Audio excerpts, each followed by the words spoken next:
Live from our 7 Tasmania studios, your nightly news with Louise Hobart begins now.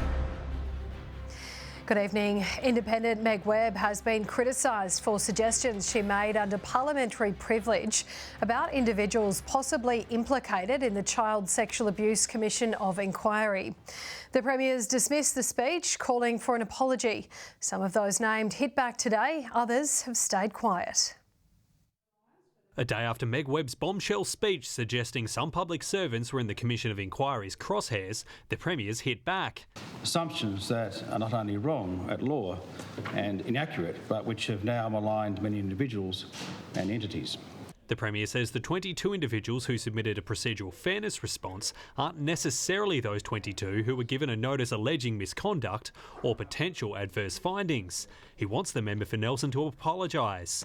Today, the Office of the Solicitor General, Integrity Commission, Ombudsman, Director of Public Prosecutions all denied they were issued a notice, along with former Communities, People and Culture Head Jackie Allen and the Commissioner for Children and Young People. My procedural fairness responses, as they have described them, related to factual inaccuracies in the report. The Premier says no current heads of agencies were issued a notice. Former Community Secretary Michael Pervan chose not to comment. So too Tasmania Police, while the Departments of Health and of Education, Children and Young People didn't comment on its employees named. Meg Webb today responded. This illustrates the very point I made, that a suitably qualified external independent reviewer is required to assess the outstanding matters that are raised by the Commission's report. The Premier today argued the government did not have power over the findings. However, in the report, the Commission has made clear their belief that the state's lawyers blocked them from holding people to account. The way these requirements were drafted enabled various parties, including the state and lawyers acting for some individuals, to adopt interpretations which had practical consequences for the way we approached our work. Calls continue from victim survivors and advocates for those people to be held accountable. It's imperative that any government at the time takes on that mantle of responsibility to rebuild that trust, which I acknowledge has been lost. Josh Duggan, 7 Tasmania News. Tonight, we can show you inside a terrifying attack on a Launceston real estate agency.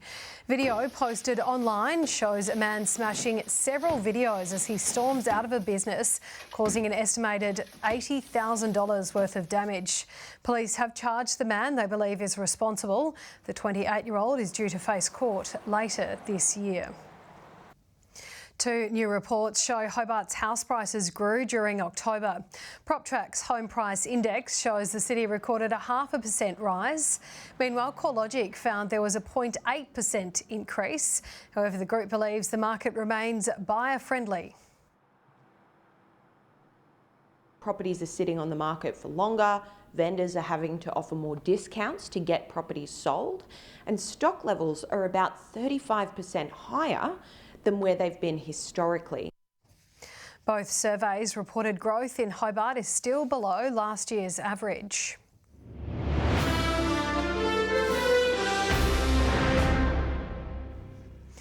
The elective surgery waitlist is at its lowest point since 2018, with 21,000 procedures performed in 2022-23. The Health Minister today celebrating the success of the $196 million 4-year elective surgery plan. We've got 12 surgery suites here at the Royal Hobart Hospital, and we'll be building a 13th or a new suite next year. So the implementation of this 4-year plan really has enabled us to be able to recruit, purchase equipment, understand our workforce demands and be able to hit those elective surgery targets. 13,000 endoscopies were completed in 2022-23 as well. The new MS Plus Wellbeing Centre in Hobart officially opened today, offering a range of health services and gym equipment for people living with multiple sclerosis and other neurological conditions. The facility, the first of its kind in the state. The Wellbeing Centre, the connection to the MS Clinic at the Menzies, all of that comes together to provide a comprehensive level of support. It'll be great to have a facility like this. One of the really good things about it is that there's lots of space so that you can get your wheelchair around. It's got good access from the street. Tasmania has one of the highest rates of MS in the country, with cases in women particularly prevalent. Bonang Wildlife Sanctuary is calling on Tasmanians to dig deep for a major animal hospital upgrade on site. The group matching every dollar given, so an increasing number of injured wildlife can receive the critical care they need. 2 million reasons to support injured wildlife. You know, this is about taking something really good and making it world class, and that's what these animals deserve. Bonang Wildlife Sanctuary is hoping to raise $1 million, to be matched by $1 million of its own for a new animal hospital and rehabilitation space. In the last 3 to 4 years, I guess, that it's not big enough. We need multiple surgeries, multiple consult rooms, we need quarantine areas for animals with potentially infectious diseases. The group saw 15,000 animals needing help last year, costing $1.6 million. That number only expected to rise. Vets like Luke and his team often treating 10 to 12 animals per day in one surgical room. The space that we've got here at the moment, it's quite difficult sort of managing a small space that we've got, so we're really looking forward to the new hospital. The new facility will feature an education walk, so visitors can get a behind-the-scenes glimpse of 7 different spaces, including treatment rooms. Bonang hopes to have the rescue facility up and running by August next year, prompting an urgent message to potential donors. If we've been there to help you out when you've needed a helping hand, we're now asking for the same in return. It doesn't have to be much. Share, get behind us, but let's build something really special. Ruby Cairns, 7 Tasmania News. Tasmania's second oldest athletics club is turning 90. The starter's gun first fired for the Newstead Amateur Athletic Club in November 1933. In the decades since, fitness fashion has certainly changed, but the focus on fun and camaraderie hasn't. The important thing for the club is that everyone is having a go and doing their best thing. We have a personal best, so that every year you're trying to beat what you did the year before. So it's not about beating that person over there that's a lot faster than you. George Van Dyke joined the club this year, aiming to make the Brisbane Paralympics in 2032.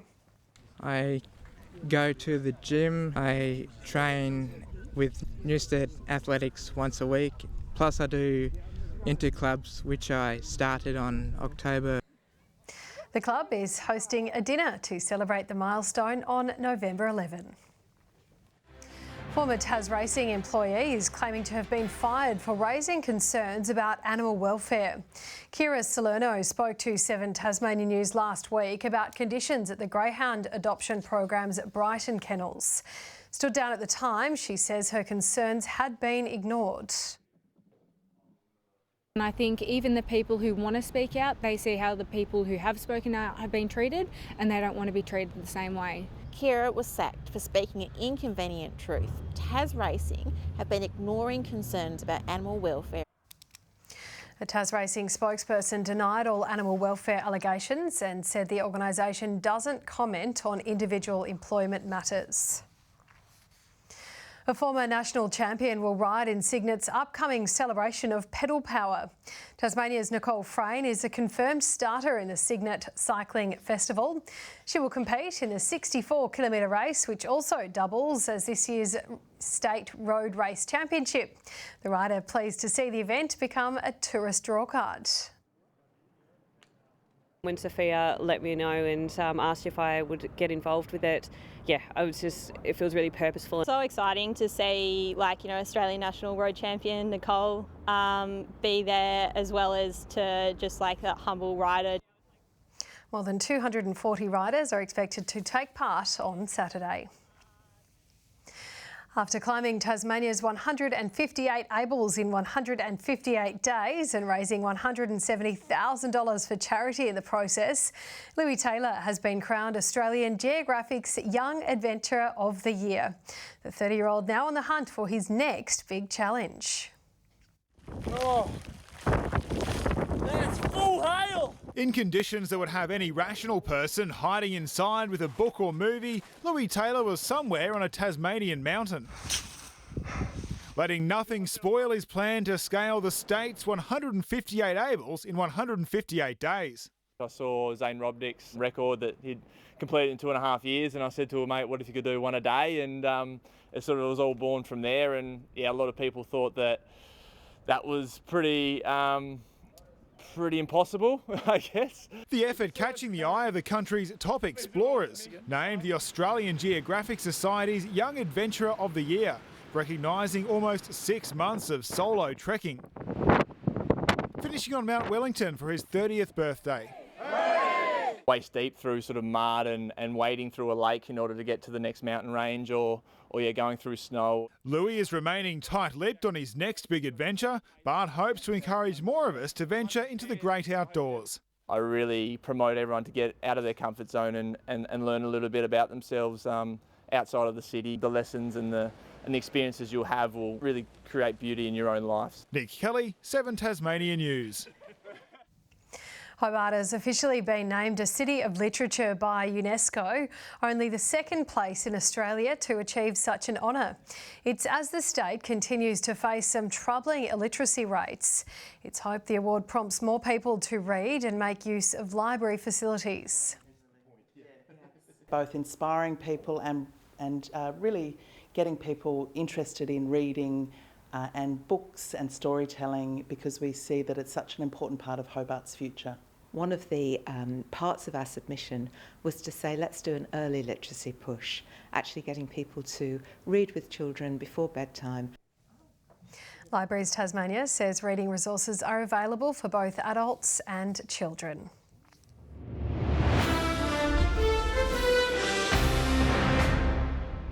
They might have benefited from it, but the Hurricanes want third umpires at every WBBL match in the wake of a number of questionable calls last round, including a potentially game-changing not out for Lizelle Lee. But fresh off back-to-back wins, the focus is now on a season-defining home ground showdown.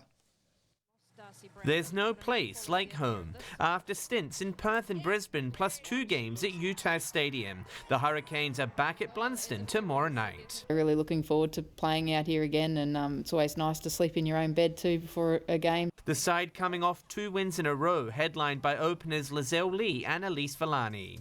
The skipper pleased with their opening stands of 38 and 68 in the past 2 matches. Just pleased that I'm able to still find a way to contribute at the top of the order, which is something I really pride myself on. Lee's 91 off 54 lit up Launceston, but it's being remembered for other reasons. She was stumped on 12 but wasn't given out on field. With no video umpire available, the opener carried on in a player of the match performance. Despite benefiting this time, the captain and coach know they could have been on the other side, saying more technology is a no-brainer. Whenever there's the technology to do it, I think we should be using it, yes. We're seeing the replays, so why can't we use them? I think it's just frustrating. Look, if I was Heather Knight the other night, I'd be extremely frustrated. But that's in the past, with their eyes on the Stars now.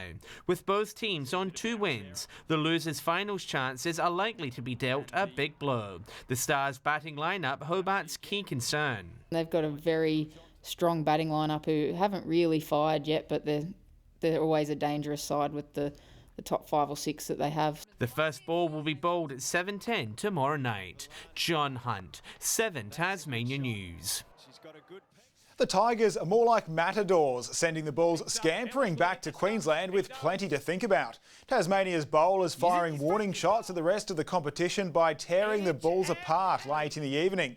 Victorians, who need to face this onslaught on Sunday, would have been watching with horror as a 3-wicket over all but spelt the end of Queensland's run chase. Mitchell Owen then claiming his second scalp to make it official.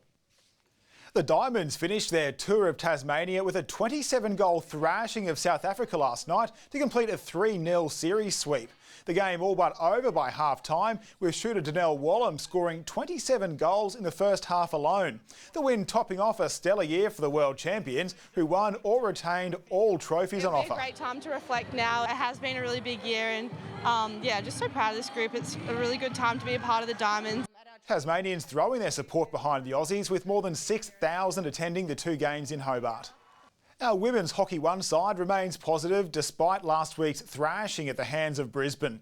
The Tigers were blown away in the second half by the Blaze, eventually losing 9-3. Facing New South Wales this week, the coach says he can see signs of improvement. Don't get me wrong, I was pretty flat and frustrated, but yeah, watching the game back, there's a lot of positives to take out of it too. The men's side, meanwhile, is confident last Friday's 5-0 loss was a one-off. We know we've got the firepower up front to score lots of goals. We've proved that already. If we can get that firing in the last 2 games, I think we'll be sitting pretty well.